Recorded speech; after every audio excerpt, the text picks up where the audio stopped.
Alright, hello everybody. So let's follow up with my over the board exploits. Finnish League Division 1, which is the second tier. I'm facing 2090 federated opponent.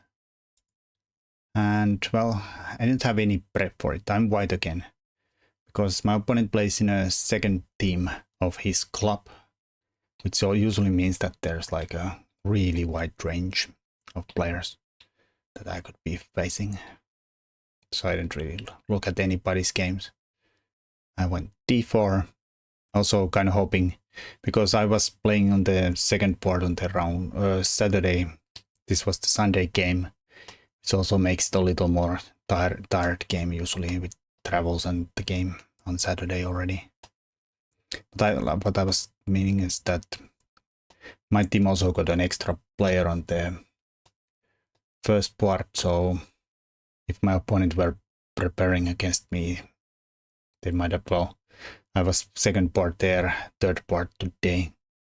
I mean, it's only one board difference. They might look at 2-3 players, but still makes the prep a little less likely to happen.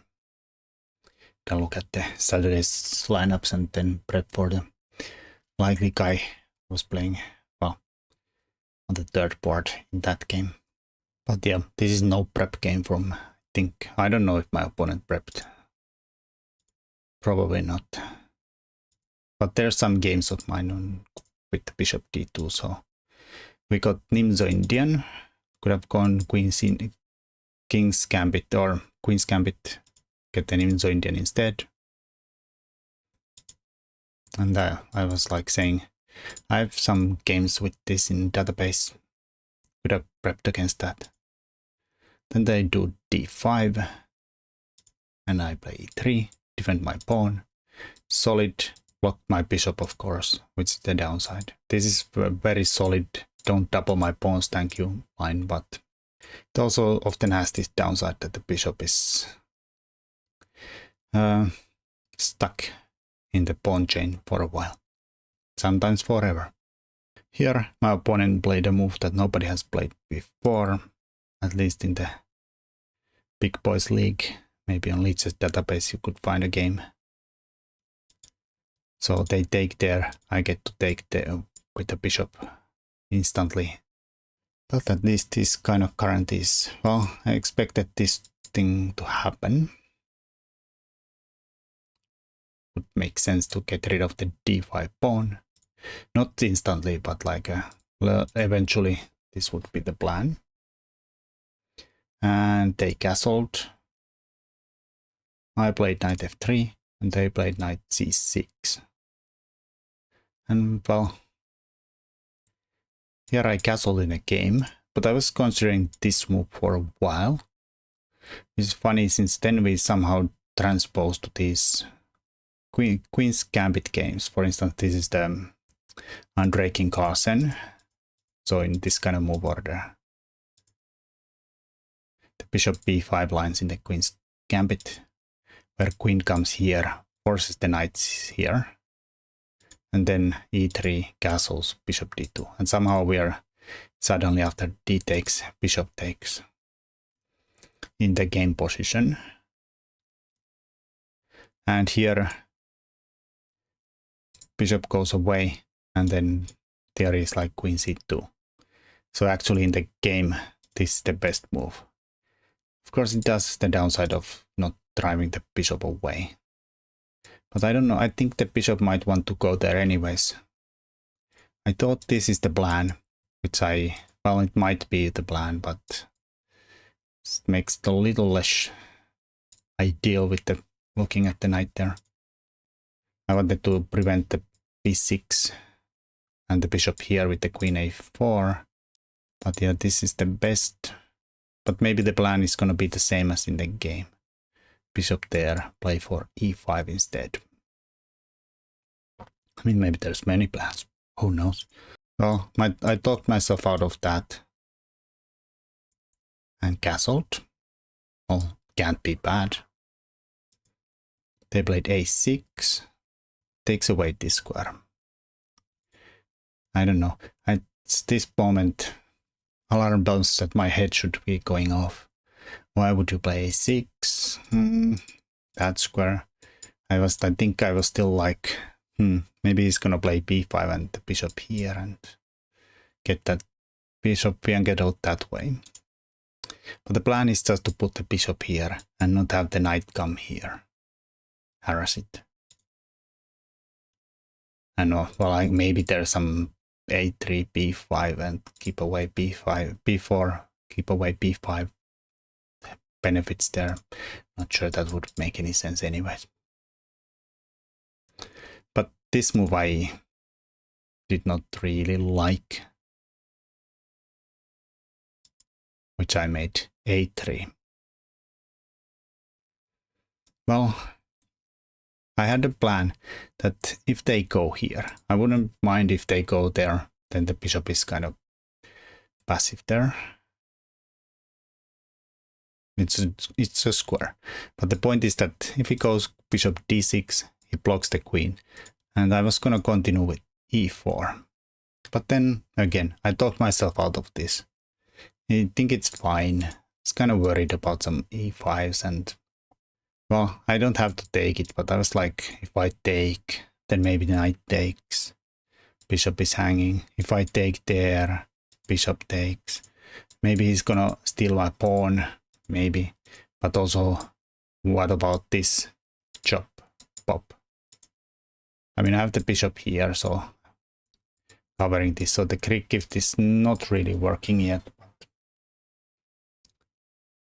And I was looking at the f4s here, and maybe he gives me a check or gives me a check, and I don't know what this nonsense is here. Probably not good at all. I mean, this is fine. I'm not sure. It's still fine. My bishop is blocked out by the pawns. He can go there. White should probably play h3, keep everybody away from there. It's not like easy for them to activate these things either. Could have been played different game. I was considering h3 here, but then I was looking at I did already a3. If I play h3, I'm gonna look like a complete patcher. Stop making those small pawn moves on the sides. So I decided I'm gonna take care of g4.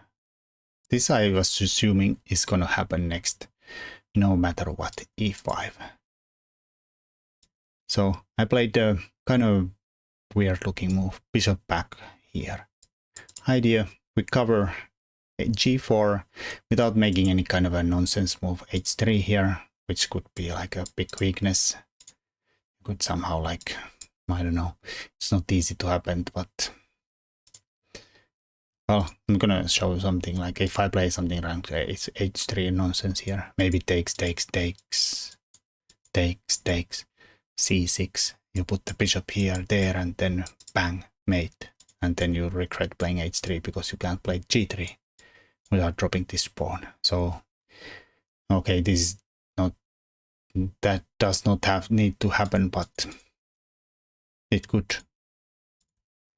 So I want to cover this g4 stuff here. So knights or the bishops don't come there after e5 without weakening my king side. Well, you'll see I weakened the king side anyways. e5 happened. Which I wonder if it's even the best move. It probably is still the best move. But I don't know, maybe they could prep with the rook e8 or something. Not sure what would be white's good move here that would make a difference.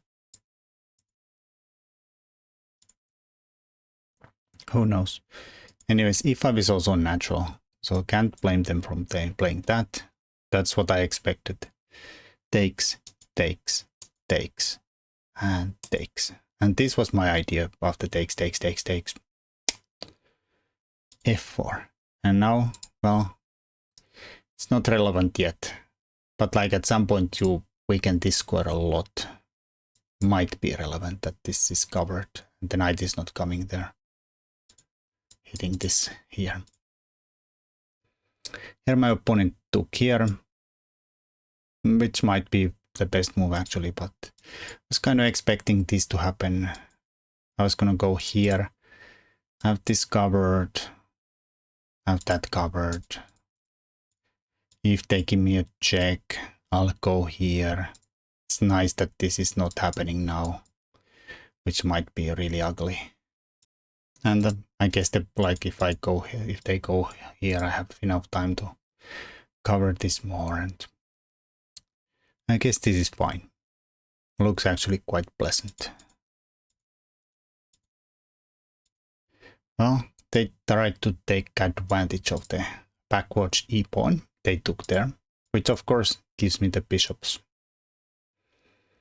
which I was not unhappy about. Well, queen e7, no trades, goes for the pawn. I went queen d4 to defend my pawn. And maybe I'll want to go there, like harass. Queens get traded, I have the bishop pair. Here I was not really super worried even if I somehow lost the pawn, because I felt like I'm gonna always have compensation with the bishop pair. Of course the knight is now very much pinned to the checkmate. So they played rook e8. That's fine, I suppose. And I was looking, this is like a problem because I saw a lot of things here. First I wanted to play rook fe1, or then I started to look at bishop f3, just everything that hangs the pawn. I did see some, well, defending this is kind of hard though. I saw a few ways, well, the king moves just fail. And I check probably and then take here, and the king is no longer able to defend that. That just fails. But I saw also this possibility of defending this way. And if this happens, I can maybe go here, hang this, but take here. This is covered, so they take here. I'll take here, they play here, but I mean the bishop is kind of nice there, but it's opposite colored bishops. My rook's kind of stupid here. I assume this is like a safe way to maybe make a draw if I don't find anything cool. But I did reject this pretty early. I was thinking like going here with some kind of ideas like this, put pressure here and maybe take there and go to the back rank and pin these guys here. But then I decided that also, well, not here also, but maybe start with the bishop f3. And if this takes, then I can decide where I stick the rooks. But then I saw that, oh, why don't I just go here first? And now if he takes, I'll just take, and say hello. If he goes with the rook there, I'll take there and defend my rook. Or if he goes there with the knight, then I saw this move, pinning the bishop there, or winning the bishop there, or the exchange if they take here. This, I assume, is completely winning for white. All right. I think here there is the stupid possibility.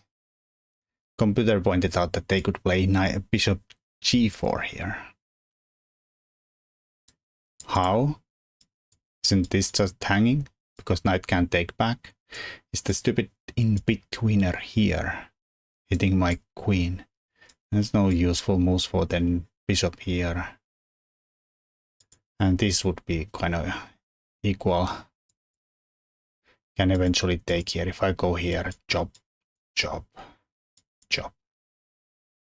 I can take here. They can eventually take here, I think.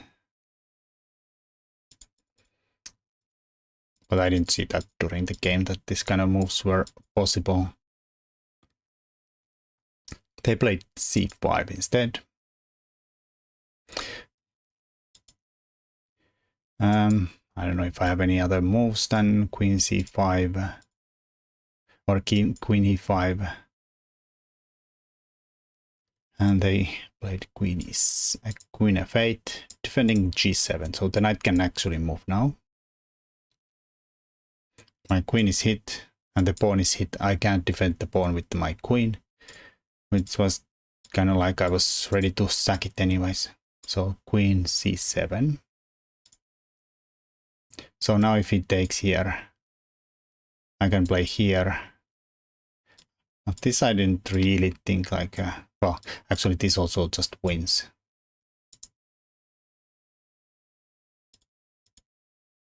I was gonna go queen, bishop f3. I'm hitting this, maybe at some point threatening this, and maybe the knight too. Now if he goes there, we can go here or somewhere. Felt like my queen is safe enough. There's no way to trap it. And the bishops are comp. Enough compensation.